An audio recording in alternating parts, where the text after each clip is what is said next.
नमस्कार दोस्तों, आपका बहुत बहुत स्वागत है आपके अपने YouTube चैनल गुरुशेखर कॉन्सेप्ट में। दोस्तों, आज हम इस वीडियो में बात करने वाले हैं आर्मी ऑर्डिनेंस कोर में चल रही फायरमैन और ट्रेडमैन भर्ती के बारे में।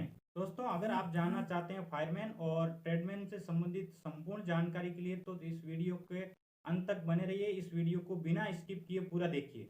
दोस्तों, हम बात करेंगे इस वीडियो में फायरमैन और ट्रेडमैन को कितनी सैलरी मिलेगी, जॉब लोकेशन क्या होगा, ड्यूटी टाइमिंग क्या होता है, फायरमैन और ट्रेडमैन को क्या क्या करना होता है, साल भर कितनी छुट्टी मिलेगी, भारत सरकार की तरफ से क्या क्या सुविधाएं मिलने वाली है, फायरमैन और ट्रेडमैन में भर्ती होने के बाद डिपार्टमेंटली प्रमोशन के क्या क्या चांस हैं, ड्यूटी के दौरान क्या करना होता है, ड्रेस लागू होगी या नहीं, इन तमाम जानकारी के लिए बने रहिए।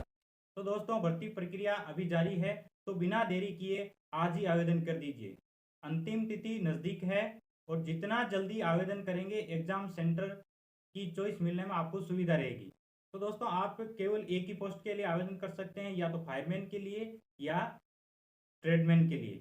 दोनों के लिए आप अप्लाई नहीं कर सकते। अगर किसी अदर तरीके से आप अप्लाई करने की कोशिश कर रहे हैं, नाम चेंज करके, डेट ऑफ बर्थ चेंज करके या mail ID mobile number change करके, तो आपके दोनों ही फार्म रिजेक्ट होने के चांस है। तो आपको दोस्तों एडवाइस है कि आप सोच समझ के किसी एक के लिए ही आवेदन करें।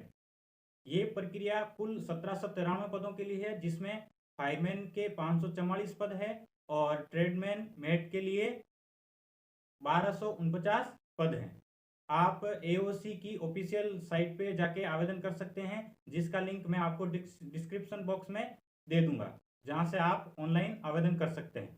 किस कैटेगरी के लिए कितने पद है, फायरमैन और ट्रेडमैन के लिए क्या क्या फिजिकल होगा, एग्जाम का सिलेबस क्या रहेगा, इसकी संपूर्ण जानकारी के लिए डिस्क्रिप्शन बॉक्स में मैं आपको पूरी विज्ञप्ति की पीडीएफ दे दूंगा, जहां से आप डाउनलोड करके पूरा पैटर्न देख सकते हैं। तो दोस्तों, सबसे पहले बात करते हैं कि आप अगर फायरमैन और ट्रेडमैन किसी में लग जाते हैं तो आपको कितनी क्या सैलरी मिलने वाली है। अगर फायरमैन की बात करें तो आपको लेवल 1 के हिसाब से फर्स्ट जो इन हैंड सैलरी है वो 19,000 बेसिक के हिसाब से आपको फुल सैलरी 31,000 मिल जाएगी। अगर ट्रेडमैन के लिए सैलरी की बात करें तो लेवल 1 के हिसाब से बेसिक 1800 के हिसाब से आपको फर्स्ट इन हैंड सैलरी है वो 26,000 मिल जाएगी। हर साल इनकम में जो बढ़ोतरी है वो 2 बार डीए के रूप में आपको मिलेगी और एक 3% इंक्रीमेंट के रूप में आपको हर साल मिलेगी। तो कुल मिला के साल में आपको 3 बार सैलरी में बढ़ोतरी मिलेगी। फायरमैन और ट्रेडमैन के लिए जॉब लोकेशन आपको आवेदन करते समय आप जो रीजन चॉइस करते हैं उसको प्राथमिकता देते हुए मेरिट के आधार पर आपको जॉब लोकेशन अलॉट की जाएगी। अगर फायरमैन के लिए ड्यूटी टाइम की बात करें तो फायरमैन की ड्यूटी 24 घंटे में 3 शिफ्ट में चलती है। 8-8 घंटे की आपको 3 शिफ्ट में ड्यूटी होती है। तीनों शिफ्ट में से आपको किसी एक शिफ्ट के अंदर 8 घंटे की ड्यूटी करनी होगी। वो डे नाइट हो सकती है, डे में हो सकती है या नाइट में हो सकती है। अगर ट्रेडमैन के ड्यूटी टाइमिंग की बात करें तो ट्रेडमैन मेट का ड्यूटी टाइमिंग जनरल होता है, यानी कि सुबह 8:30 से लेकर के 4:30 तक 8 घंटे का ड्यूटी पीरियड होता है। इसी पीरियड में आपको ड्यूटी देनी होगी। 4:30 आप ड्यूटी खत्म होने के बाद कहीं भी जा सकते हैं। डिपार्टमेंट की तरफ से आपको किसी तरह का रेस्ट्रिक्शन नहीं होगा। ट्रेडमैन के लिए संडे को कोई ड्यूटी नहीं होती है, यानी फुल डे आपका छुट्टी रहता है। फायरमैन के लिए संडे को आपको ड्यूटी देनी होगी। उस जो ड्यूटी आप संडे को कर रहे हैं उसके बदले एक आपको छुट्टी आप अपनी चॉइस के हिसाब से ले सकते हैं। अब बात करते हैं फायरमैन की ड्यूटी के बारे में। दोस्तों, आप सभी मोटा मोटा परिचित होंगे कि फायरमैन की क्या क्या ड्यूटी होती है। एक फायरमैन के तौर पर आपकी सबसे जो प्राथमिक ड्यूटी होती है, कहीं भी आग जैसी घटना होती है तो वहां आपको सबसे पहले पहुंचना होता है, वहां की जानकारी आपको रखनी होती है। तुरंत जो रिएक्शन होता है आग की घटना में, वो सबसे पहला एक्शन होता है फायरमैन की तरफ से। एक फायरमैन के तौर पर आपके पास सबसे बड़ा जो हथियार है वो है फायरवान। फायरवान का रखरखाव करना, उसकी मेंटेनेंस करना एक फायरमैन की जिम्मेदारी होती है। जिस फायर स्टेशन पे आप ड्यूटी देते हैं उस फायर स्टेशन का मेंटेनेंस करना वो भी आपकी जिम्मेदारी होती है। आप जिस डिपो या यूनिट में सर्विस करेंगे वहां जितने भी फायर पॉइंट बने हुए हैं उनका निरीक्षण करना, उनकी समय समय पर जांच करना, उनमें लगे औजारों का निरीक्षण करना, वो ठीक तरह से काम कर रहे हैं कि नहीं कर रहे हैं, समय समय पर उनकी जांच करना एक फायरमैन की जिम्मेदारी होती है। फायरमैन का मोटा मोटा यही काम है, जो जहाँ कहीं भी आग जैसी घटना होती है तो उनकी जानकारी रखना। अगर ट्रेड्समैन मेट के लिए काम की बात करें तो ट्रेडमैन मेट जिस ग्रुप या स्टोर में पोस्टेड है उस ग्रुप या स्टोर का संपूर्ण मेंटेनेंस करना ट्रेडमैन की जिम्मेदारी होती है। जो भी आपके पास सामान रहता है स्टोर के अंदर, जितनी भी चीज़ें रखी होती है उनकी डस्टिंग करना, जो भी सामान है उसकी एक जगह से दूसरी जगह शिफ्टिंग करना, सामान को वाहन में लोडिंग करना, अगर सामान कहीं से आता है तो सामान की अनलोडिंग करना, उसे वापस सही जगह सही लोकेशन पे उसको शिफ्ट करना, स्टोर और ग्रुप की सफाई व्यवस्था को बनाए रखना, यूनिट से बाहर जाने वाले सामान की पैकिंग करना, कोई बाहर से सामान आता है उसको रिसीव करना, जो भी यूनिटें आपसे सामान लेने के लिए आती है उनको सामान देना, ये सभी कार्य एक ट्रेडमैन के लिए लागू होते हैं। अगर डिपो या यूनिट में भारी काम हो, ज़्यादा लोड वाला काम हो, तो उसके लिए आपको एक निश्चित टनेज के रूप में काम करना होगा।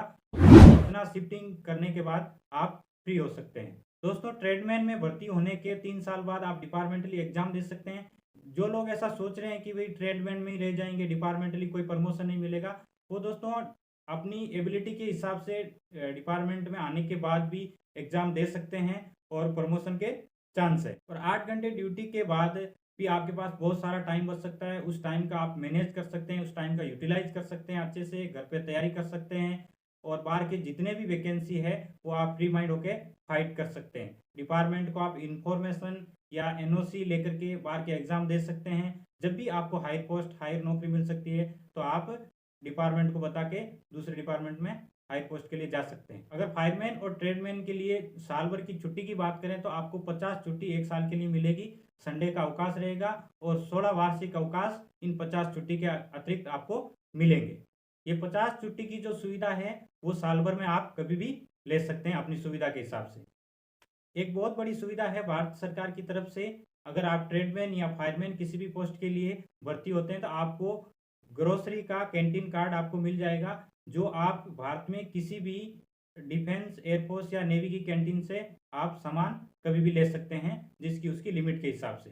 दोस्तों, आप सोच रहे हैं कि आपको लिक्विड कार्ड भी मिलेगा। दोस्तों जी हाँ, बिल्कुल आपको लिक्विड कार्ड ऑथराइज नहीं है और ना ही मिलने वाला है। सिर्फ आपको ग्रोसरी कार्ड ऑथराइज है, वो आपको मिलेगा। वो भारत में कहीं भी आप किसी भी कैंटीन में यूज कर सकते हैं। अगर ड्रेस कोड की बात करें तो फायरमैन के लिए ड्रेस कोड, तो पूरा ड्रेस कोड लागू है। उसका कैप होगा, बेल्ट होगा, पूरा ड्रेस कोड लागू होगा। अगर ट्रेडमैन के लिए ड्रेस कोड की बात करें तो ट्रेडमैन के लिए कोई कंपलसरी ड्रेस कोड नहीं है, फिर भी आपको डिपार्टमेंट की तरफ से डोंगरी के रूप में आपको ड्रेस मिलेगा, जो आपकी चॉइस पर डिपेंड करेगा कि आप उसको पहनते हैं या नहीं पहनते हैं। कोई उसका रेस्ट्रिक्शन नहीं होगा कि आपको अनिवार्य रूप से डोंगरी पहनना ही होगा, लेकिन फायरमैन के लिए ड्रेस कोड अनिवार्य है। कुछ दोस्तों के मन में ये सवाल था कि मटेरियल असिस्टेंट का जो एग्ज़ाम हुआ था, जिसका रिजल्ट आ गया है, लोगों को ज्वाइनिंग दी जा रही है, जिनका सिलेक्शन हुआ है, उनके एडमिट कार्ड बहुत कम आए थे। दोस्तों, आपकी जानकारी के लिए बता दूं कि अब इस भर्ती के लिए जो एडमिट कार्ड है वो सभी के लिए जारी किए जाएंगे। 10th पास क्वालिफिकेशन है और बहुत सारी छंटनी होनी है, इसके लिए सभी के लिए एडमिट कार्ड जारी किए जाएंगे। कुछ लोगों को फिजिकल में बार किया जाएगा, कुछ लोगों को रिटर्न में बार किया जाएगा। तो मैक्सिमम लोगों के आपको एडमिट कार्ड जारी किए जाएंगे। जो ये लोग ये सोच रहे हैं कि मटेरियल असिस्टेंट में एडमिट कार्ड नहीं आए, अब अप्लाई नहीं करें, तो दोस्तों ऐसी गलती बिल्कुल ना करें। आप तुरंत प्रभाव से आज ही आवेदन करें ऑनलाइन एओसी रिक्रूटमेंट की साइट पे जाके। 100% सभी के इस भर्ती के लिए कॉल लेटर आने वाले हैं। तो दोस्तों, बेझिझक होके आप अप्लाई करें, सबके एडमिट कार्ड आएंगे। और डिफेंस में सिविल की सर्विस है, बहुत अच्छी सर्विस है। दोस्तों, आपके मन में ये सवाल है कि एग्ज़ाम का पैटर्न क्या होगा और एग्ज़ाम में किस तरह के क्वेश्चन आएंगे, तो इस आई बटन पे आप जाके क्लिक करें। आपको एक पेपर सैंपल के रूप में मैंने मटेरियल असिस्टेंट का दे रखा है, पूरा कंप्लीट सॉल्यूशन 150 क्वेश्चन है। इसी पैटर्न के ऊपर आपका सारे क्वेश्चन मिलने वाले हैं। इस वीडियो को आप आई बटन पे क्लिक करके जरूर देखें और इसका लिंक मैं डिस्क्रिप्शन बॉक्स में भी आपको मिल जाएगा। वो जो पैटर्न है मटेरियल असिस्टेंट वाला पैटर्न इसी एग्जाम के लिए लागू होने वाला है। इस फायरमैन और ट्रेडमैन मेट की भर्ती से संबंधित किसी तरह की जानकारी आप अगर चाहते हैं तो आप बेझिझक होकर कमेंट बॉक्स में कमेंट कर सकते हैं। तमाम सवालों के जवाब आपको मिल जाएंगे। वीडियो को अंत तक देखने के लिए धन्यवाद।